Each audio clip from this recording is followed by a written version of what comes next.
depuis le début de la semaine. Et aujourd'hui, on va accueillir notre ami Éric Leblanc du RDS.ca pour parler de hockey parce qu'Éric a rencontré plusieurs joueurs québécois tout au long de l'été, les joueurs québécois dans la Ligue nationale de hockey. Salut Éric, comment ça va?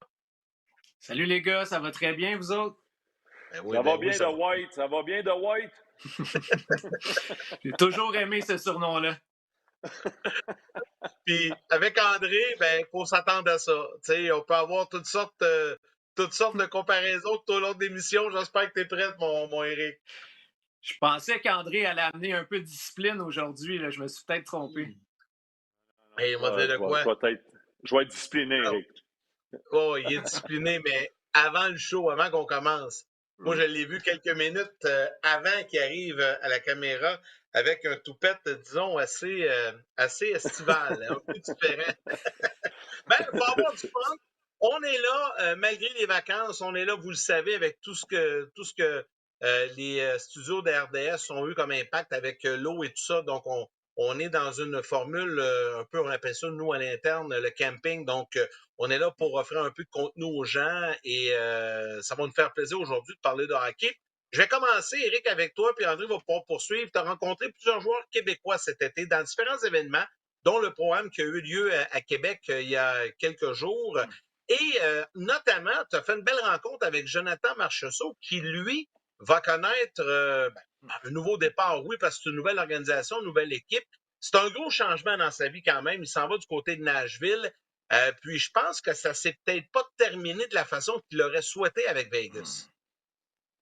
Hey, ça, c'est certain. Vous le connaissez quand même très bien. Puis dès les premières minutes qu'on discutait avec lui, on sentait à quel point ça l'a piqué son orgueil. C'est un athlète qui est fier, qui a réussi à prouver sa valeur au fil des ans alors que personne n'avait misé sur lui. Puis là, il se retrouve, il est établi dans la Ligue nationale, il pense que ça va bien.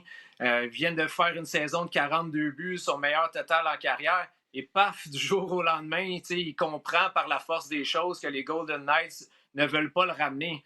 C'est sûr que ça fait mal au cœur, puis ça se voit dans ses yeux. Là, ça l'a éveillé la flamme qu'il avait là, quand il voulait percer dans la Ligue nationale. Clairement, lui, il veut se reprendre, puis il voulait envoyer des messages là, quand il était généreux avec nous. Il nous a parlé quasiment une quinzaine de minutes. Puis le premier message, c'est vraiment que les Golden Knights vont s'ennuyer de lui. Il a tenu à le dire avec aplomb, avec fermeté. Moi, j'ai hâte de voir si cette équipe-là va regretter sa décision parce qu'un Jonathan Marchessault là, qui est fâché, qui est piqué dans l'orgueil, ça peut faire des belles choses. Justement, Éric, Jonathan Marchessault, là, avant que j'enchaîne sur l'autre joueur que tu as rencontré, il t'a-tu parlé qu'il avait peut-être songé à venir à Montréal ou non? Ça s'est pas venu dans les sujets? Ou... Pour être franc, il a quand même écarté. Beaucoup, hein? Ouais, il a écarté ce sujet-là assez vite. Il a plutôt parlé que si les Nordiques avaient existé, ça y aurait fait plaisir de s'amener avec l'équipe. Tu sais, le centre Vidéotron, c'est tellement un bel endroit. Moi, je pense que s'il y avait eu un offre d'une équipe de Québec, une offre, c'est sûr qu'il aurait sauté dessus. Là, le contexte a été différent. C'est les prédateurs de Nashville qui se sont manifestés très vite. Puis lui, tu sais, Jonathan, avec son profil, avec sa notoriété, il n'a pas niaisé. Quand il a entendu que Steven Stamkos négociait lui aussi avec les prédateurs, au lieu d'aller lire les rumeurs sur les réseaux sociaux, il a pris le téléphone, il a appelé Steven, qui avait connu avec le Lightning. Il a dit, coudonc, est-ce que c'est vrai que tu t'en vas là toi aussi? Parce que moi, je suis en train de finaliser mon contrat. Fait que Stamkos, il a confirmé que oui. Fait qu'il a dit, ben regarde, j'embarque. Moi, je règle ça. On va se retrouver là-bas. Tu sais, t'as été un de mes amis quand je suis arrivé à Tampa. Tu as essayé de m'aider. Tu étais comme une inspiration pour moi. Puis enfin, on va pouvoir là, se réunir à Nashville. Oui, puis ils ont déjà joué ensemble à Tampa, Stamkos, Marchessault. Les Prédateurs vont définitivement être une équipe à surveiller cette année. Ils ont fait beaucoup de mouvements en plus, donc ils vont être à surveiller. Un autre joueur que tu as rencontré, c'est la jeune sensation, un prospect des Sabres de Buffalo, Devon Levi. Ça n'a pas été facile. Tu sais, on l'a amené à Buffalo, puis on l'a comme lancé dans la fosse au lion. Tu vas être notre sauveur, puis on s'attendait à beaucoup de sa part, mais tu sais, on sait que Buffalo aussi sont un peu en reconstruction, c'est plus difficile. Fait que ça n'a pas été facile pour Devon, mais c'est un jeune homme quand même spécial aussi. Il y a des méthodes différentes aussi, je pense, hein, une approche différente. Parle-nous-en Ouais. un peu de ça. Ah, c'est vraiment un jeune fascinant. Comme tu as dit, là, il a été lancé dans Fosse au Lion avec une équipe instable. Ça n'a pas été facile. À travers tout ça, il a quand même eu certaines très grosses performances. Il était quand même fier. Il était capable de voir le positif de toute cette année-là parce que quand même dans la Ligue nationale, ses statistiques n'ont pas été à la hauteur de ses attentes. Après, il s'est retrouvé dans la Ligue américaine. Là, il a excellé. Il a compris que cette année-là, c'était du bagage, qu'il allait juste devenir meilleur. Il a aussi vu les Sabres accorder un gros contrat à Luukkonen, puis d'aller signer cet été James Reimer. Fait que, en tant que jeune super intelligent comme lui, il n'a pas besoin de se faire un dessin. Là. Il sait qu'il va avoir besoin d'un peu de patience, puis de vraiment prouver sa valeur, peut-être brûler la Ligue américaine pour forcer la main au Sabres, peut-être se retrouver là, avec un rappel, un ménage à trois. C'est jamais le scénario idéal, mais il est réaliste face à ça. Les fameux ménages à trois. Luukkonen n'est pas vieux non plus, donc c'est peut-être ce qui explique qu'on a signé Reimer. Mais on va se dire les vraies affaires, les boys, Reimer ne viendra pas sauver grand-chose à Buffalo. Là. Je pense juste que c'est un plaster temporaire, c'est un pansement sur le bobo. Puis aussitôt que les Sabres vont prendre un peu de galon, moi j'ai l'impression qu'ils vont rappeler Levi, parce que c'est leur gardien d'avenir, Éric. Là. On ne se comptera pas d'histoire là-dessus. Voilà, il n'y a aucun doute là-dessus. Puis, il a vraiment mis les efforts cet été. Il a fait des choses super intéressantes. Il est allé s'entraîner en Colombie-Britannique avec un spécialiste des gardiens qui s'appelle Adam Francilia. C'est lui qui gère un peu le développement de Connor et les Bucks. C'est vraiment une sommité. C'est l'entraîneur des gardiens de Devon Levi, Marco Raimondo, qui me racontait ça. Puis c'est Mike Condon, en fait, qui est allé établir le lien pour Devon Levi parce que Condon a dirigé un peu Devon Levi à l'Université Northeastern. Puis il s'est dit, ouais, peut-être que ça te ferait du bien d'aller rencontrer vraiment là, un top des gardiens pour te pousser encore à un autre niveau. Fait qu'il a fait ça cet été. À travers tout ça, c'est un jeune qui a fait de la méditation, qui a lu une tonne de livres. C'est un gars ultra fascinant, tellement qu'il y a un joueur là, dont je vais taire le nom, mais quand même, c'était drôle. Il nous a dit ça au programme de Québec. Il dit, faites-vous-en pas. Il dit, moi, je suis pas aussi intellectuel que Devon Levi. C'est un cas spécial. Là. Un autre qui a eu des blessures, que tu as eu la chance de discuter avec, tout le monde, on se rappelle à son premier match en Ligue nationale où Daryl Sutter avait pris la feuille du match. De qui tu parles? C'est quoi son numéro, Jacob Pelletier, qui est revenu fort de ça, pareil, mais faut le dire, il y a eu des blessures, lui aussi. Je pense 2 blessures qui l'ont ralenti, il a été retourné d'un mineur. Il ne sait pas trop à quoi s'attendre, je pense, en s'en allant au camp encore cette année. Ou... Ouais, c'est en plein ça. Ça faisait mal au cœur un peu de l'entendre parce que lui aussi, vous le connaissiez, c'est un gars qui a toujours le sourire aux lèvres. Il s'amuse dans la vie. C'est un gars qui fonce aussi. S'il s'est rendu là, dans la Ligue nationale à être un choix de première ronde, c'est parce que c'est son ardeur au travail qui l'a mené là. Puis là, il arrive l'année passée, il y a des ouvertures chez les Flames, commence le camp d'entraînement, puis paf, en match préparatoire, son épaule gauche complètement bousillée par une mise en échec. Une grosse opération. Il a seulement repris le jeu en février. Ça a été long, ça a été vraiment dur sur le moral. Et là, 4 matchs après, une autre blessure.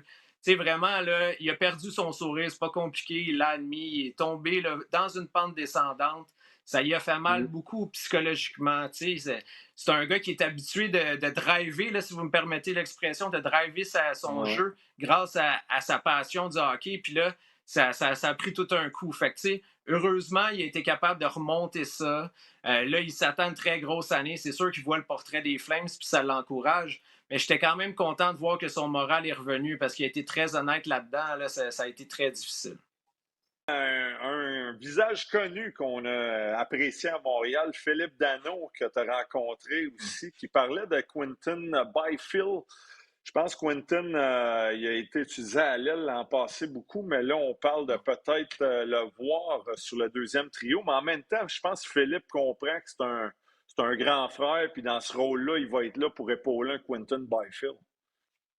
Oui, exactement. Là, tu vises dans le mille, André. C'est un gars intelligent, c'est un chic type. Il a gardé ce beau côté-là de sa personnalité. Puis il était capable de nous expliquer que oui, c'est le plan de mettre Byfield au centre. Puis il appuie ça, il approuve le tout. Il veut continuer à l'aider comme il l'a fait dans les dernières années.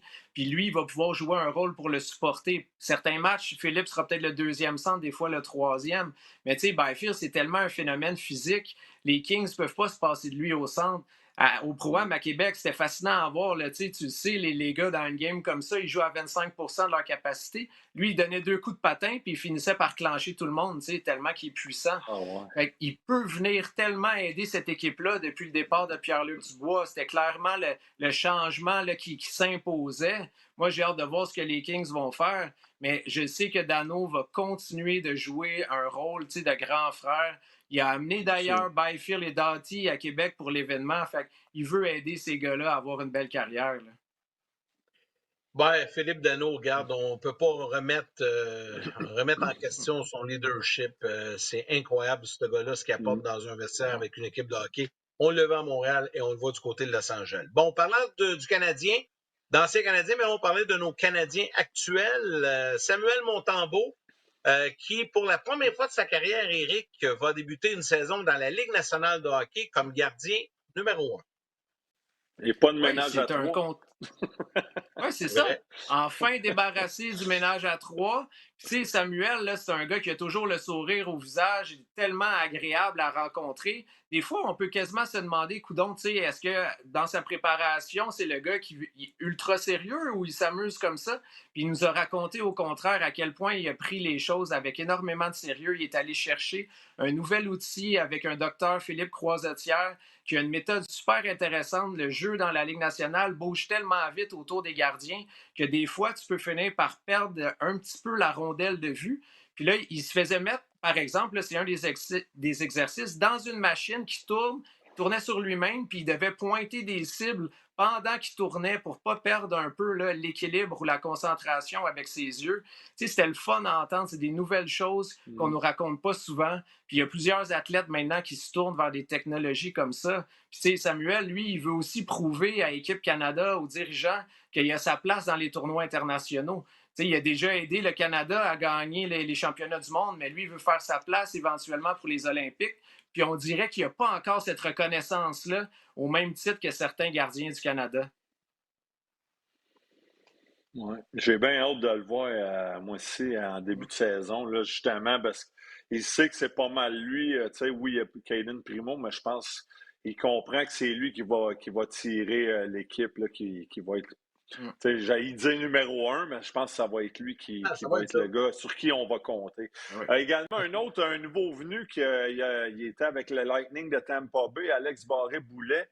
À Tampa, écoute, ça n'a peut-être pas fonctionné. Il y a eu quelques matchs, mais là, il s'amène à Montréal. On a Patrick Laine qui s'en vient également. Est-ce que ça le dérange un peu? C'était comment sa vision par rapport à tout ça? Là? Ouais, ben en fait, quand on l'a rencontré, Laine n'avait pas encore été acquis par le Canadien, puis Raphaël Harvey-Pinard venait de se blesser. Fait que là, ça faisait qu'il se retrouvait un petit peu comme le 13e attaquant. Pour entrer dans la formation, il devait battre un peu Michael Pezzetta. Tu sais, c'est quelque chose qui était à sa portée. Là, évidemment, Laine s'ajoute. Ça y fait 2 attaquants à devancer. Je ne sais pas lequel, peut-être un vétéran qui va finir par perdre la patience de Martin Saint-Louis. Mais tu sais, lui, il veut forcer la main aux Canadiens parce qu'il réalise à 27 ans que quand il est arrivé à Tampa, c'était un vestiaire qui était super pacté, que ça a été difficile sur sa confiance d'être entouré de grandes vedettes. Il ne se sentait pas nécessairement capable de maintenir le rythme jour après jour. Oui, il y a eu des bons matchs avec Braden Point, avec Nikita Kucherov, mais il n'était pas capable, soir après soir, d'avoir les mêmes performances. Puis à 27 ans, ben là, il se retrouve comme plus mature, plus solide, puis il veut prouver que le Canadien a pris une bonne décision. Puis, dans son cas, lui, c'est pas Montréal, ça pourrait être Laval. C'est pas nécessairement désagréable non plus jouer. Tu sais, j'ai rien contre Syracuse, là, mais quand tu joues à Syracuse en Ligue américaine, c'est un peu plus déprimant que jouer à Laval, là, honnêtement. Là, c'est pas la même, pas le même genre de style puis d'aréna. Puis, en fait, tu me rappelles un point important par rapport à ça, Yannick, c'est que l'année passée, Alex a presque pas vu ses 2 enfants.